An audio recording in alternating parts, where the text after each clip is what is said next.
Hello everybody, this is a video request, and this is kind of a lengthy one, so I'm going to dispense with the introductory pleasantries. A friend sent this, or not a friend, a client sent this to me, U.S. News. Oh, I'm sorry, it's from therawstory.com.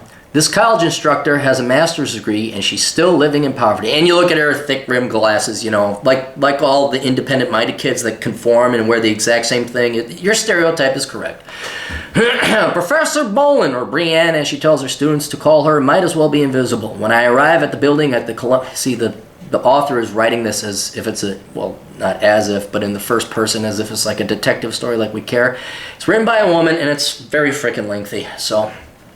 The birds chirp poetically, reminding me of my youth. I'm way more fun and interesting when I pull this shit out of my ass than this. I looked at the bird and said, "Little Tweety bird, did you..." Sorry, okay, I'll focus. When I arrived at the building at Columbia College in Chicago, where she teaches composition, I asked the assistant at the front desk how to locate her. Bolin, she asked, sounding puzzled as she scans the faculty list. I'm sorry, I don't see that name. There's no Brienne Bolin to be found, even though she taught 4 classes a year here for the past 5 years. 4 classes a year? 4? That's it? She doesn't have a phone extension to her name, never mind an office. The mother of a disabled 8-year-old boy named Finn. All right, well, hang on. We can't slam on that she's got a disabled boy. We can slam on whether she's got a father along attached to it, but that's a huge disadvantage. So let's be honest about that. Named Finn, Bolin rushes in late to the lobby. She'd offered to give me a tour of her workplace. Her red hair is pulled back. See, this is what... We don't need a story painted, ladies. Just tell us what... In a ponytail, red electrical tape is wrapped around the left temple of her black geek chic glasses. They broke a few months ago and she can't afford a new pair.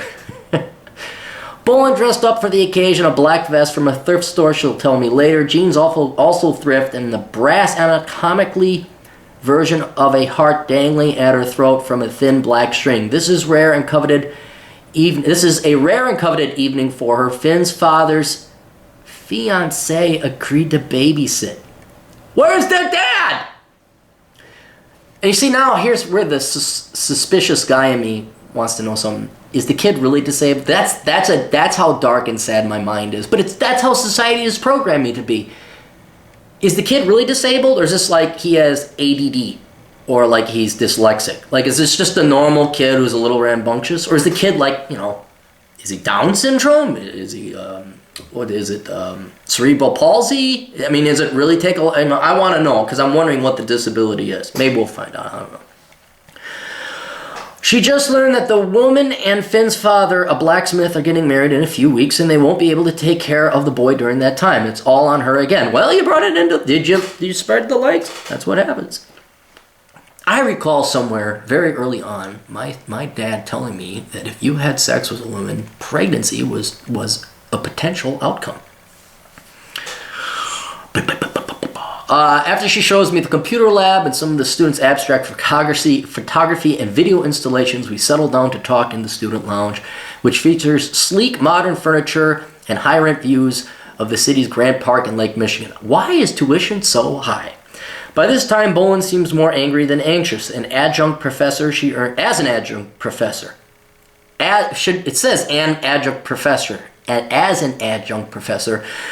$4,300 a class. Never more than $24,000 a year. I lived on $12,000 a year when I was in college. Oh, that's right, you have a kid. Oh, gee. At the moment, she has $55 in the bank and $3,000 in credit card debt. She is a month behind on $975 rent she pays for a 2-bedroom house next to railroad tracks in a western Chicago suburb, where every 20 minutes a train screeches by. Her bookshelves are full of poetry and philosophy from grad school. She can recite poems from memory and collects French 1960s LPs, but she must rely on food stamps to feed her and her son. All right, so I'm going to assume the dad is. So I'm paying for her. We're all paying for her. And because her job doesn't offer health insurance, they're both enrolled in Medicaid, the state and federal health care program for the poor.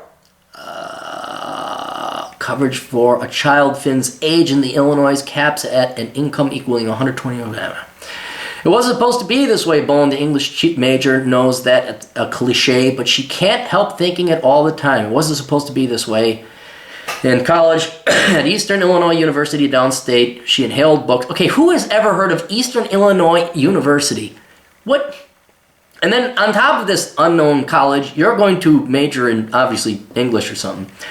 Inhaled books, lived in a trailer park with a friend, reading novels of Virginia Woolf and Marguerite Duras, getting into Keurig and Ginsburg, and that Beat Rebellion thing, she recalls. Okay, I just finished writing my book at Ernest Hemingway's bar in the Florida Keys. People have actually heard of that guy, so I don't know. But, correct. She earned a bachelor's and a master's studying avant-garde poetry. She didn't expect to become an academic star. You're not. Eastern Illinois wasn't the University of Chicago, I'd say. But she did assume she'd have a steady job with adequate pay. You assumed incorrect. I like nice things. I'm a little bourgeoisie, she says. I thought at 35 I'd have clothes without holes in them, money in the bank, but I shop at Goodwill exclusively. I wear a Banana Republic $5 suit jackets that wear out quickly because they've already been so worn much beforehand. See, I learned this when I was 19, 18, what you're learning now. I went to Goodwill. There's nothing wrong with going to Goodwill. It's good for you. Goodwill is good for you. Builds character, as Calvin's dad would say. My dreams did this to me. It's not a shameful thing. Yeah, it is shameful. Yeah, it's shameful what you've done. You didn't think. You brought a kid into the world without a father. And now, I won't go to it. Although I wonder if there's something wrong with... No, there's nothing wrong with you. There's nothing wrong with you. You made bad decisions. Number one, not majoring in stupid shit. That's a pretty bad decision. Having an illegitimate child is the worst thing you can do. Children are the number one cause of poverty. And you, even with assistance, even with me having to be your personal slave for a percentage of my life, you're still in poverty. You're still impoverished. The second stupid, you made another decision, galactically. So this is not to, it's not as bad as the decision that you had in a kid without a father. The next step is that you majored in a stupid thing and you got a master's in a stupid thing that had no degree. You just followed your heart. And I understand if your parents or society misled you. But when does the logic kick in? When does the independent-minded of all these hipster cool guys from back 10, 15 years ago that just went to poetry slam, like all these really intelligent people, you don't understand, you're just a conformist, capitalist pig conformist, man. When did you wake up? Did you ever? Much political rhetoric these days is devoted to the importance of broadening access to college, and there is plenty of evidence that it's still better financially to have a degree than not. But in the post-crash world of 2014, a good education may not keep you from hovering near the poverty line. Maybe people are waking up. Maybe the author of this article is like, oh. The number of people with graduate degrees receiving food assistance or other forms of federal aid nearly tripled between 2007 and 2010. More specifically, 28% of food stamp households were headed by a person with at least some college education in 2013, compared with 8% in 1980. There's no education bubble here. The hyper-educated poor, as I've come to think of them, are as hidden to the country at large as Bolin is at Columbia. Oh no, we're intricately aware because we have to pay more in taxes. We're very aware of it. Nobody knows or cares that I have a PhD living in the trailer park. You're right, we don't, says the former linguistics adjunct and mother of one child who lives in Eugene, Oregon, and was on welfare and food stamps. A St. Paul, Minnesota librarian who admits that few of her friends have any clue how broke she is, puts it this way: every American thinks they're a temporarily embarrassed millionaire. I am no exception. How's government? Ladies, remember, you don't need a man. How is hubby government? How is daddy government working for you? Is things going well? Well, at least you're independent. At least you don't answer to a man. You're not barefoot and pregnant, right? Because every man makes their woman barefoot and pregnant, right? I mean, thank God you didn't stick with the guy. Thank God you didn't have like a father or husband in the household. It's just you, daddy government, and your kid. Daddy government welfare check raising your... How is that working? Guys, look, for everybody who's the conservative, libertarian, more traditionalist types who like America, like freedom, like capitalism, and don't like your taxes going to people, to bail out stupid people. Bailing these people out is no different than bailing out the bankster scum. It's all the same. You gotta enjoy this. This is our revenge.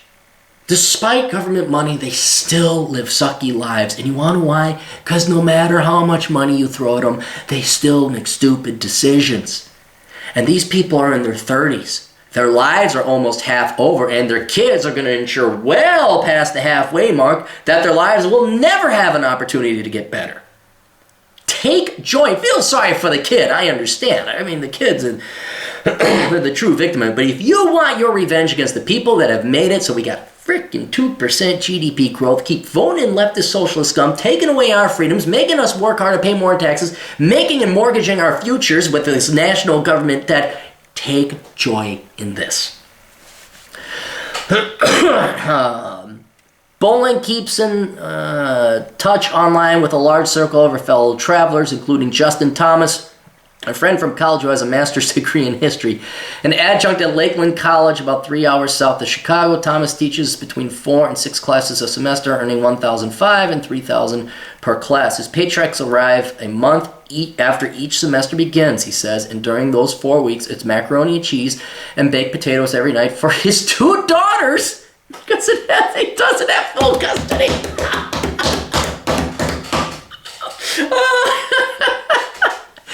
Shouldn't you budget? What do you mean you gotta wait? Shouldn't you be budgeting? You wait, what do you go? Do you get you just go get steak and then, well, I don't have macaroni and cheese for all this time. I guess I'll wait till the next check. 2 kids. Number 1 cause of poverty. Children you can't afford. Sorry, Oprah. Didn't mean to. Oh, where we go? Because he doesn't have full custody of them, he isn't eligible for food stamps. Oh, man. I say, sorry, I can't afford to buy you anything, even an ice cream. And your kids are going to probably hate you for this. They're going to ask you, why'd you bring me into this world if you can't afford us? Why? Oh, he says, getting choked up as he adds, are you feeling guilt? Good. About time some parents who became just, about time you feel a little bit of guilt. That's good. This is the road that you'll get back to forgiveness. For me to help my daughters with their dreams, I have to give up on mine? Yes! Of course you have to give up on your dreams. What do you think? You bring 2 kids in this world, they need you until you're 18, you have your master's in history? Was math too tough? Math is too tough, man. I'm just not good at math. You need them to be good as 4th grade is all the math you need to do basic budgeting and division. But no, let's bring kids into the world we can't afford. That's big. I'm sure they're going to have a grand old time. And then get divorced on top of it. Let's choose the worst people to fornicate with and procreate with. Oh, June and Ward Cleaver are starting to look pretty good, huh? For all you leftists and socialists back there in the 90s, 80s, 90s, and today, you all made fun of June and Ward Cleaver and the nuclear family. Isn't that kind of funny now? Isn't it kind of, maybe they did it right. Maybe there's a reason that was a TV show and you're the subject of a fucking article. Though he has been moonlighting for his father in construction. Oh, Dad's bailing you out, huh? Well, at least you're working a real job. Good. You're working in construction. This is the shit me and everybody else had to go through while you were fucking waxing poetically, sipping coffee at $5 a shot at Starbucks with your scarf thinking you're all intelligent, reading fucking Immanuel Kant, which I'm not against. Money remains tight. I love to get my daughter music lessons. Did you not learn? She's talented, but right now I don't have the resources to take advantage of her ability. Hopefully what's going to happen to this kid is what happened to me. She'll be brought up under poverty. She'll look at you, say, monkey see, monkey don't do, and she'll actually study engineering. She'll study accounting. She'll go into a field that's employed, and she won't be poor. Because you will so, it is being burned in her memory right now that she does not want to be poor. And she will become an adult. It's not just academics who are highly educated and downly mobile. Employment for recent law school graduates. Academics, what is law school? All that is grads. It's a liberal arts grad program. That's it. What are you, law school? Employment for recent law school graduates fell from 92% in 2007 to 84% in 2012, according to the National Law for Placement Association, and the average law student debt was about $100,000. Other professions that haven't regained many of the jobs lost during the recession include architecture, market research, data processing, book publishing, human resources, and finance, all of which require or tend to attract workers with a master's degree. Bolin was different from the other kids in her school in small town central Illinois. For starters, she was adopted as an only child. Okay, well, okay, let's give her a little bit of a disadvantage. I'm sorry about that. Early on, she tested into a gifted program and was the kind of smart her mother probably calls scary, though it morphed into trouble when she became a teenager. In high school, she didn't fit in. She was very emotional, she says, wore all black and red all the time. Oh, Sylvia Plath. At college, however, she quickly felt like she found her place in the world. Literature gave life an extra resonance, she said. Then, in her sophomore year, Bolin's boyfriend was murdered by his room. Oh my God. I'm sorry, dude. Okay, maybe I shouldn't. Still, holy cow. The trauma led her to dive yet more deeply into literature, especially poets as William Carlos Williams and George Oppen. Anyone know who those people are? What was the soul, she wondered? Was her boyfriends out there? I had camaraderie in a personal way with the authors I studied, she said. I was a lonely person, I still am, and books made the world a much more beautiful place. No one at our college mentioned that becoming an academic might not be the wisest career. But of course not, it's a scam. Did you vote Democrat? Just want to make sure, because you voted for the scammers. Instead, her favorite professor, Michael Loudon, who taught American Romanticism, encouraged her to come to his office to sit and talk. He is now retired. He had faith in me. He knew I'd continue with ideas I was working with and write a dissertation. No, he didn't think I'd have a big career, but he was sure I'd have decent work. That was a given. Yeah, why would a literature professor tell younger people to keep taking literature classes? Let me see. Why would they keep doing? Oh, that's right. So they stay employed. It's the circle of why bother. Archer, cartoon. Look it up. But during Loudon's collegiate era, at least 75% of professors were tenured or tenure track, a status that includes health benefits, while the exact reverse is true today, and no generation deserves it more than mine. 75% are adjuncts or part-timers like Bolin. The sea change in academia has begun by the time Bolin went to college, but neither she nor her parents were aware of it. Why study economics? No, let's read George St. George. Her father, who hadn't gone to college, worked building tires for Firestone. See, her mother was a homemaker and had an undergrad degree in home economics, clocking in at 9 and home by dinner time, Bolin says, of her dad. He worked to live, not the other way around. That's how the human existence has been.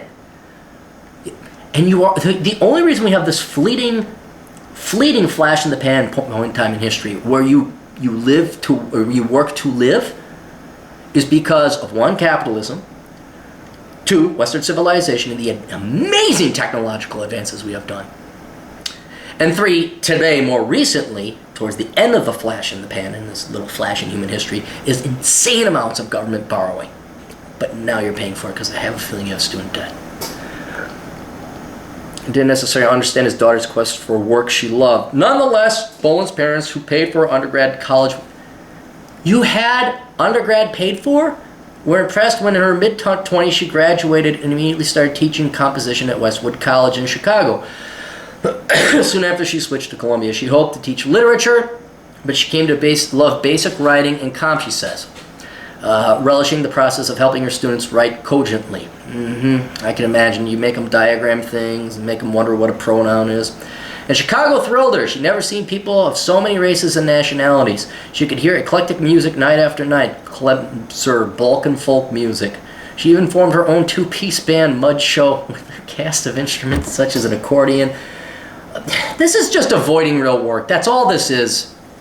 And a budget of chains and a typewriter. I was making it financially, but I was living as a 26-year-old in the city. When does the pregnancy start? That's what I want to know. With several roommates hosting house parties with live music, enjoying life, she said. I had no serious partner and no future plans. I was living an extended youth. Okay, nothing wrong with that. Now, how did you goof this? Look, not a fan of your taste in music or your lives, but that's not me to judge. It sounds like a great life. Sounds like you're happy. Now, when did this goof up? Oh, here it is. Then at 28, she got pregnant. The results of a random hookup with a 20-year-old in the band she liked. Random! Just, oops, slipped, stuck his dick in this guy. Oh my God, random.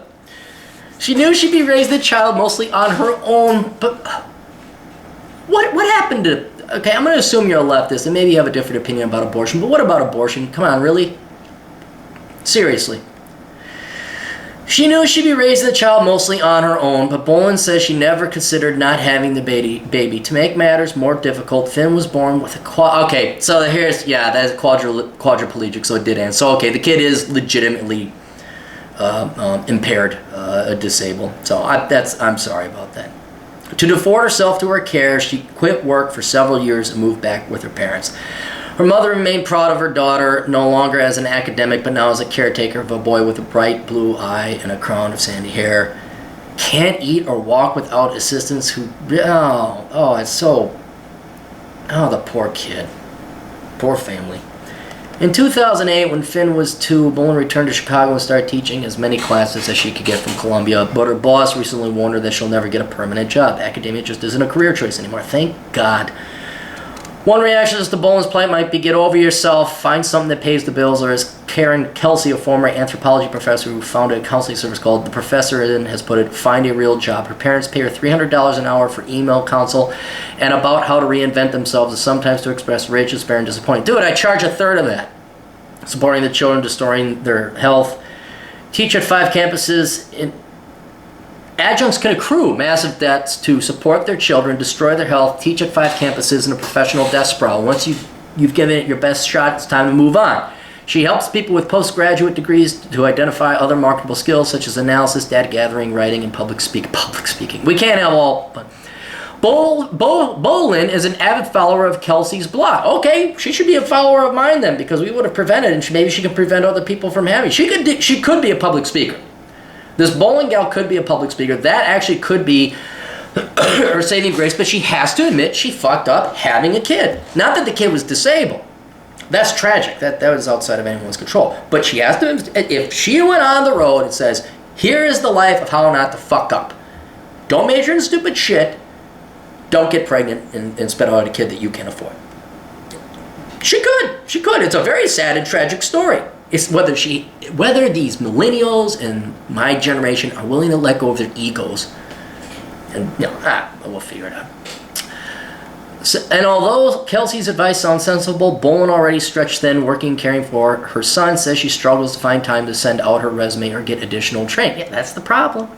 The latter of which isn't free. Of course, she has thought about supplementing her income with some kind of retail job, but Finn's child care costs would eat up her paycheck. She started training as a speech-language pathologist a few years ago. Her son has needed speech therapy since birth. Oh, jeez. But the further along she got in her studies, the more despondent she became, she says, and she eventually dropped out. Well, you're not trying. You don't have a choice here, dear. You don't. You gotta man up.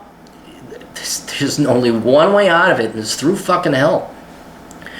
Her experiences with her own son were traumatic enough. Lately, she's been looking into work as a campus union organizer to campus on her interest in improving adjuncts lot, but so far that hasn't really panned out either. Yet, Boland's situation is not just the result of too few hours in a day. As social psychologists who study what's known as decision fatigue have found, being poor takes a huge amount of mental work. You think? Let me tell you. There's a constant need to weigh the merits of spending even the smallest amounts of money. Yes, maybe I should buy an extra few bars of that seriously marked down soap, one of the experimental condition tested by Princeton economists and poor Indian individuals. But wait, then I can't afford this week's medicine, food, schools, etc. Tagging along with Boland at Trader Joe's. Trader Joe's is actually quite affordable. I saw how wearing it was for her to try to stay within her monthly $349 food stamp budget, for which she qualifies only in summer when school isn't in session. Apply Social Security, all this other stuff. The point of the social psychology research, much of it basic survival. I'm just gonna... I need to smoke to relieve the pressure, she tells me. She fervently rolls her own cigarette. You're smoking? Boland's desperation. Her education has influenced. She appears lying down the shop. Tells me foodie. And now we're just going... Okay. I've said what this is a perfect example of what can go wrong if you make bad decisions and you have bad luck. Now, this girl, if she had a kid, would have already been in a lot of trouble. If she didn't have a kid, she'd just be the standard impoverished liberal arts major barely getting by. All right? But when a human can recover from one, maybe two egregious mistakes. But if you get 1, 2 egregious mistakes with bad luck, your life is over. You do 3 egregious mistakes, even with average luck, your life is over. And what you got to do is look at Miss Boland here as an example. Now, you guys can get all pissed off at me you want for me being judgmental and da-da-da. But, guys, she made 2 stupid mistakes. She made her own worthless thing, and then she had a kid she couldn't afford. And she brought it to term, okay? I presume she's a leftist. I could be wrong. And, of course, it's her right to bring a kid into the world or not. But those 2 decisions right there is going to ruin most people's lives. And, unfortunately, the poor kid has a cerebral palsy. And if you don't know anything about it, it's basically the kid, their brain may be perfectly fine, they may mature, become normal adults, but it's a spinal condition, I think, and they can't move. It's a physical atrophy of sorts. And so it's essentially taking care of a kid full time. Her life is over. It's over. Don't let your life be over. Don't make stupid decisions. And I try to highlight the stupid decisions that everyone is channeled like cattle into making by the powers that be. Stupid degrees and delusional expectations of work and reward. Okay? And then simple ones that you should just fucking know. Don't have kids. No, I'm not saying ever, but wait till you're married. Wait till you can afford them. But, so I almost feel bad at laughing because I didn't know the kid actually was that. It was like, oh God, that's really... So I do have kind of pity for this gal. So hopefully the one thing, don't let this woman's life be a waste. Everyone should learn from it. The poster child, she should go on a speaking circuit. The issue is whether she'd even admit that she was wrong in the first place for making these decisions. That's going to take a lot of ego and self-reflection, and I just don't think most people today have that temerity. So, anyway, I hope we all learned something. Not that we didn't know, not to major in stupid shit and breed illegitimate children, but in case there's 1 or 2 of you out there who are new viewers, now you know. Toodles.